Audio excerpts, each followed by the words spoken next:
Yun, what's up? Long time no vlog guys. Babalik ulit, Marky the Barky. At ito yung CB650 ni AJ at andun yung aking Mio 1000cc. Alright. Ito, tamang tambay lang kami dito sa Bladinig with Kuya Lance and Kuya Ki. Ayun, dumating si Kakak, si Kuya Kenneth na pagod at si Kuya Lance na kagagaling sa sakit. Dito makikita nyo po si Dieter, nag-unbox siya ng dildo para sa kanyang Civic. Joke lang guys, para sa Civic niya yan, yung garnish. At kami ay maglalakad papuntang Camp X.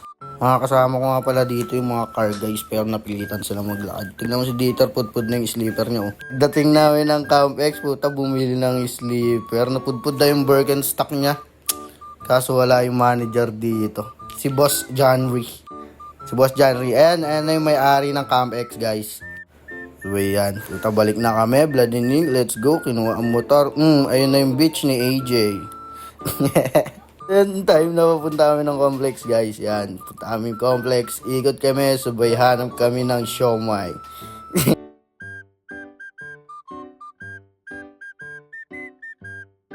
At dito natagpuan na namin yung Rasta siomai. Yan. Pinag-iisipan namin ni Dieter kung paano namin tatakamin yung mga nagja-jogging ng siomai.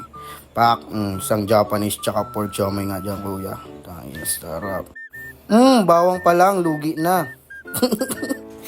Bawang at sili pala po tayo na lugi na yung nagtitinda ng siomai guys. And tumambay kami sa shop pa uli ng kuya ni AJ sa Bubel. And dumating si Kuya Aloy. Yan. Balik kami ng Camp X, manggago kami ulit doon.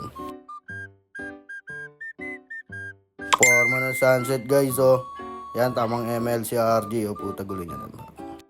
Ang lupit mo talaga mag ML boy. Pasikat ka boy. Tangina oh, parayaw. Yung shop po niya walang upuan. Ang upuan niya hagdan. Yan, hagdan po ang upuan nila dito guys sa Camp X. Punta na kayo guys, mga murang sapatos andito lahat. And sabay FD kila RJ. Babang, thank you for watching guys. Pow!